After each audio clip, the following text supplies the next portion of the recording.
નમસ્કાર મિત્રો. તો ઘરે રહેલા થોડા ઘણા વિદ્યાર્થીઓ માટે આપણો આ બીજો લેક્ચર છે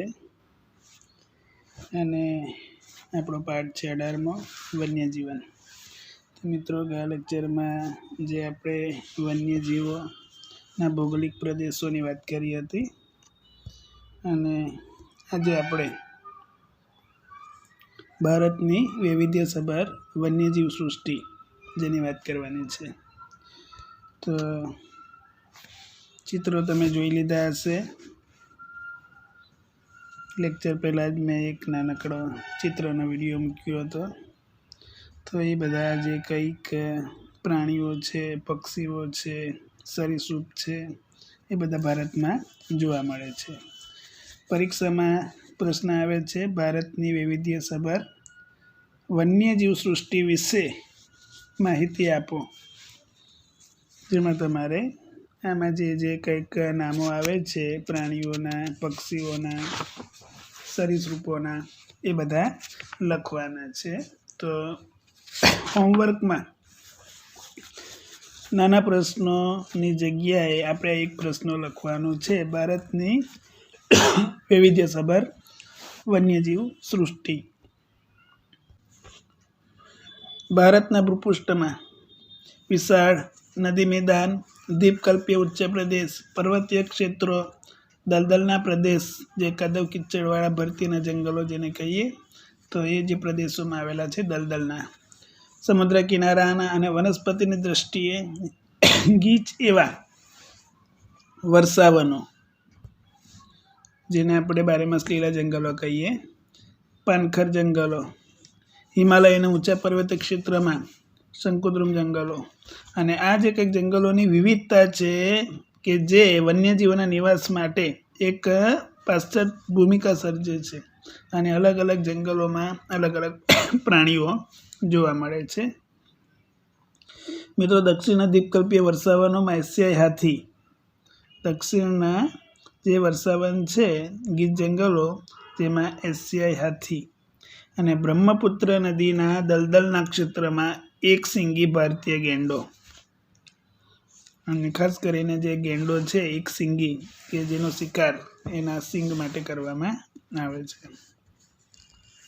હિમાલયના ઊંચાઈવાળા ક્ષેત્રોમાં હિમદીપડા, આપણે જે દીપડા છે એના કરતાં અલગ છે, આ હિમદીપડા છે રૂંવાટીવાળા. જમ્મુ કાશ્મીરમાં જંગલી બકરીઓ અને કસ્તુરી મૃગ, જેમ હરણાઓ આવે અલગ અલગ પ્રકારના, તેમ આ એક હરણ એવું છે કે જેના નાભીમાં કોઈક સુગંધી પદાર્થ હોય અને એના લીધે એ કસ્તુરી મૃગ કહેવાય. અને આ જે સુગંધ છે એ લાંબા સમય સુધી રહેતી હોય છે. તો આ જે કસ્તુરી મૃગનો શિકાર પણ એને આ જે નાભીમાંથી નીકળતી કસ્તુરી માટે કરવામાં આવે છે. આગળ જોજો મિત્રો. મધ્ય ભારત, જમ્મુ કાશ્મીરમાં જંગલી બકરીઓ, કસ્તુરી મૃગ, અને દક્ષિણ ભારતના જંગલોમાં જંગલી ભેંસ, કે જે ભારતીય બાયસન તરીકે ઓળખાય છે. એ જ રીતે મધ્ય ભારત અને પશ્ચિમ બંગાળમાં વાઘ, જેમ પશ્ચિમ બંગાળના જે વાઘ છે એ રોયલ બેંગાલ ટાઈગર તરીકે ઓળખાય. કચ્છના નાના રણમાં ગુડખર, જેને આપણે જંગલી ગધેડા કહીએ, અને મોટા રણના જળપ્લાવિત ક્ષેત્રમાં સુરખાબ જે પક્ષી છે જોવા મળે છે. ઘાસભૂમિના વિસ્તારોમાં લુપ્ત મનાતા પક્ષી ગોરાડ, ઇંગ્લિશમાં એનું નામ છે ગ્રેટ ઇન્ડિયન બસ્ટાર્ડ, ની તાજેતરના વર્ષોમાં પુનઃ હાજરી નોંધાઈ છે. તાજેતરના વર્ષોમાં એટલે કે હાલના કેટલાક વર્ષોમાં હવે ફરી પાછા દેખાવા લાગ્યા છે, કે જે શરૂઆતનો જે અમુક સમયગાળો હતો કે જેમાં આ પક્ષીઓની સંખ્યા ખૂબ જ ઓછી થઈ ગઈ હતી.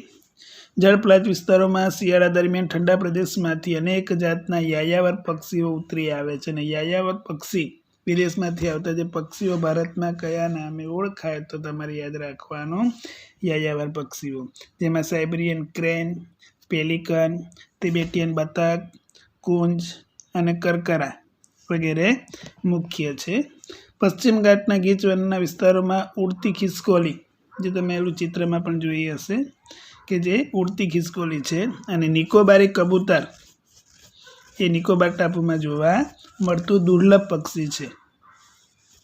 કચ્છના અખાતમાં અને લક્ષદ્વીપ દ્વીપ સમૂહમાં પરવાળાની દુર્લભ પ્રજાતિ જોવા મળે છે, જે સમુદ્રના અંદર પરવાળાના જે ખડકો છે અને એ પરવાળાના સમુદ્રના અંદરના જે ખડકોના અંદર પણ એક દરિયાઈ જીવસૃષ્ટિ જે જોવા મળે છે. સસ્તનો, પક્ષીઓની જાતો, સરીસૃપ જે પેટે સરકીને ચાલનારા જે પ્રાણીઓ છે, જેમાં આપણે કિંગ કોબ્રા, રાજનાગ, આ ઉપરાંત અલગ અલગ પ્રકારના સાપ, અજગર, પાટલા ગો વગેરેની પણ નોંધ લેવી જોઈએ. એટલે કે એ બધા પ્રાણીઓ પણ ભારતમાં વસે છે. અને સમુદ્ર કિનારે તથા જળ વિસ્તારમાં વિવિધ પ્રકારની માછલીઓ, દરિયાઈ સાપ, ડોલ્ફિન,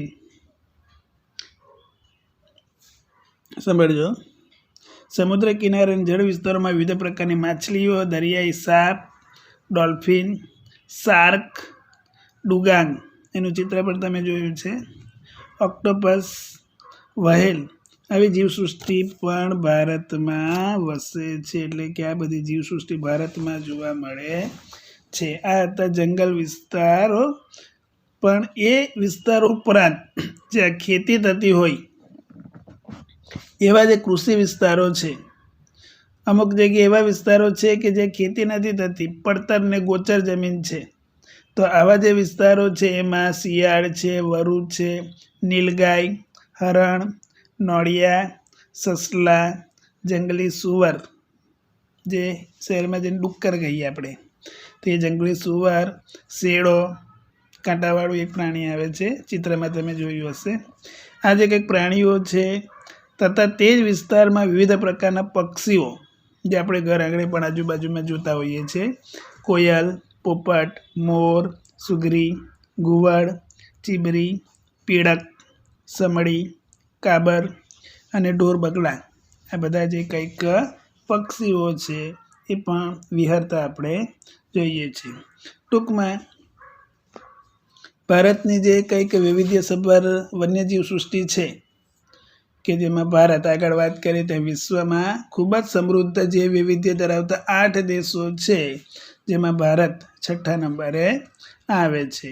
અને એ 6ઠ્ઠા નંબર પર આવવાનું મુખ્ય કારણ શું છે કે ભારતમાં પણ ઘણી બધી વૈવિધ્યસભર જે જીવસૃષ્ટિ છે જે વસવાટ કરે છે. તો મિત્રો, આપણે હવે એક છેલ્લું જોવાના છે, આટલું જાણવું ગમશે, જેમાંથી પણ પ્રશ્નો આવે છે, જેમાં આપણે મોટું પક્ષી, નાનું પક્ષી, મોટું પતંગિયું અને નાનું પતંગિયું, આ 4 વસ્તુ આપણે યાદ રાખવાની છે.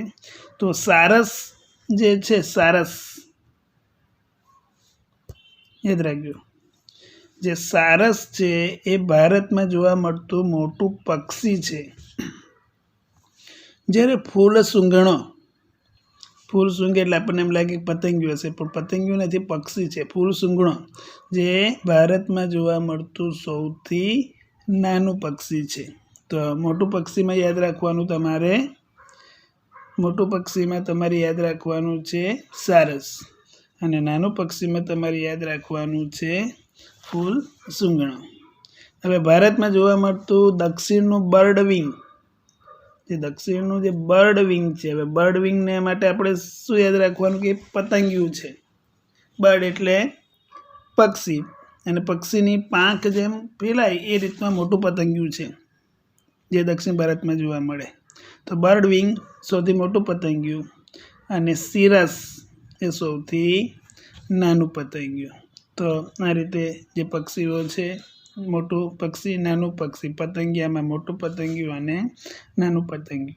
તો મોટું પક્ષી સારસ, નાનું પક્ષી ફૂલ સૂંઘણો, મોટું પતંગિયું બર્ડ વિંગ, નાનું પતંગિયું સિરસ. તો સિરસ જેવેલ એ સૌથી નાનું પતંગિયું છે. તો મિત્રો, અહીં આપણે લેક્ચરને પૂરો કરીએ.